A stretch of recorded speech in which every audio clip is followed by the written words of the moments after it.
ایک عجیب واقعہ لکھا ہے کتابوں میں. ایک بیوہ عورت تھی،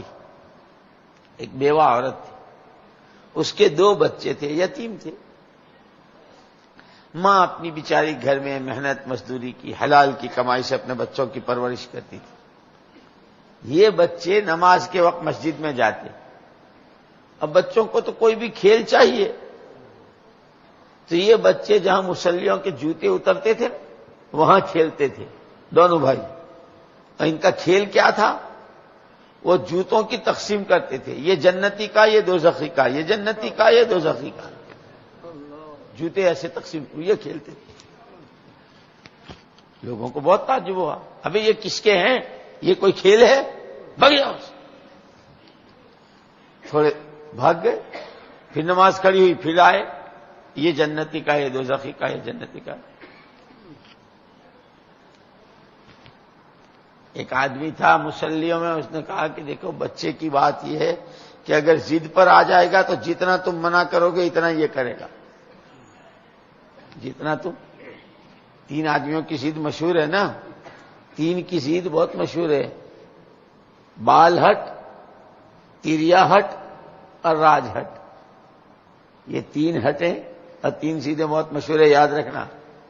بال ہٹ بچے کی ضد، تیریا ہٹ عورت کی ضد، اور راج ہٹ حکومت کی ضد. حکومت اگر ضد پر آ جائے، نہیں، مائی آرڈر، مائی شپ، مائی آرڈر. ایسے عورت اگر ضد پر آ جائے اور ایسے بچہ ضد پر آ جائے. اسی لیے یوں کہ جب کوئی ضد پر اڑ جاتا ہے تو بڑی بڑی خیر سے محروم ہو جاتا ہے. یہ ابو جہل، ابو لہب، عتبہ، شیبہ، یہ سب اپنی ضد میں مارے گئے. اخنس ابن شریق منافقین کا سردار تھا ایک، اخنس ابن شریق. یہ ابو جہل، ابو لہب وغیرہ حضور اکرم صلی اللہ علیہ وسلم کو جھٹلانا، آپ کے لیے آپ کے خلاف اسکیمیں بنانا، جو مکے میں آوے ان کو روکنا، خبردار ان کی بات مت سننا، یہ ہو.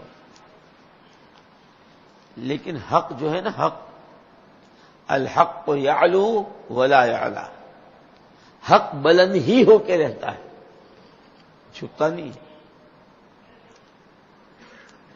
حضور اکرم صلی اللہ علیہ وسلم جب قرآن پڑھتے تھے تو دل کھینچتے تھے.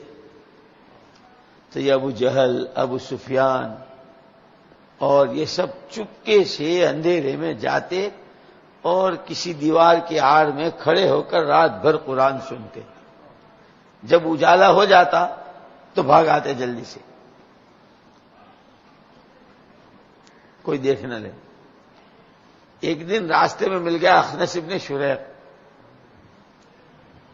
کہاں گئے تھے؟ نہیں، وہ آدمی کے پاس جب جواب نہیں ہوتا تو آیا کرتا ہے، یاد رکھنا. ابھی تشکیل میں ایسا ہوگا، یاد رکھنا. مدرسے میں آپ نے دیکھا ہوگا، بچے نے دیکھا کہ استاد کچھ لکھ رہے ہیں، دیکھ نہیں رہے ہیں، چپکے سے چلا گیا. اب جب آیا تو دیکھا، کہاں گیا تو وہ استاد سمجھ گیا کہ یہ کوئی جواب بنا رہا ہے. اور اگر کسی بچے کو پیشاب آ رہا تھا سچ مچ اور استاد مشغول تھے، اور اس نے دیکھا کہ اب اگر کھڑا رہوں گا تو کپڑے خراب ہو جائیں گے، وہ جلدی چلا گیا. اب آیا، پوچھا کہاں گیا تھا؟ پیشاب کرنے گیا تھا. اس لیے کہ وہ حق ہے، اب وہ اس کو کھجانے کی ضرورت نہیں. 4 مہینے کے نام لکھوانے کے وقت آدمی جب کھجاتا ہے نا کہ وہ مول صاحب وہ میں تو ارادہ ہے، میرا بھی ہے، یہ جو تھوک نگلتا ہے اور ادھر ادھر کی کرتا ہے نا، وہ سمجھتا ہے کچھ کر رہا ہے، اندر ہے نہیں. اس لیے ذرا چوکنے رہی، اب ایسا مت کریے. تو اخنس ابن شریق نے پوچھا کہ سچ سچ بتاؤ تم کہاں سے رہے ہو؟ بھائی کیا کریں، وہ روز اعلان ہوتا ہے بیان ہوگا تو بیٹھ گئے تھے. 4 مہینے چلا گیا میں. اس نے کہا ابو جہل نے کہ بات یہ ہے کہ محمد صلی اللہ علیہ وسلم جب قرآن پڑھتے ہیں تو دل کھینچتا ہے، تو میں قرآن سننے گیا تھا، تو اس نے یوں کہا کہ تمہیں شرم نہیں آتی؟ دن بھر تو تم ان کی مخالفت کرتے ہو، جو مکے میں کسی راستے سے آتا ہے اس کو بھی کہتے ہو خبردار اس کی بات مت سننا، اور رات کو اندھیرے میں تم یہ کرتے ہو، تو اگر تمہاری پبلک کو پتا چلے گا تو پبلک تمہارے پر تھوکے گی نہیں؟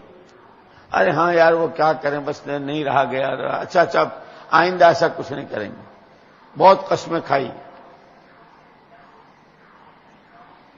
لیکن قرآن اپنے میں کشش رکھتا ہے، قرآن اپنے میں کشش رکھتا ہے۔ اللہ ہمیں قرآن سے مناسبت نصیب فرما دے۔ دوسرے دن پھر یہ واقعہ پیش آیا، پھر اس نے کہا کہ تم نے کل تو منع کیا تھا کہ اب نہیں جاؤں گا۔ ارے بھائی کیا کریں، 3 مرتبہ اس نے ان کو پکڑا، اس نے کہا کہ بات اندر کی کیا ہے وہ ذرا معلوم کرنی چاہیے۔ کہا یوں راستے میں تو یہ بتائیں گے نہیں، ذرا گھر جا کر کے اپوائنٹمنٹ لے کے جب بات کرتے ہیں نا تو اچھی بات ہوتی ہے۔ تو گھر گیا، سچ سچ بتا دو تمہاری کیا رائے۔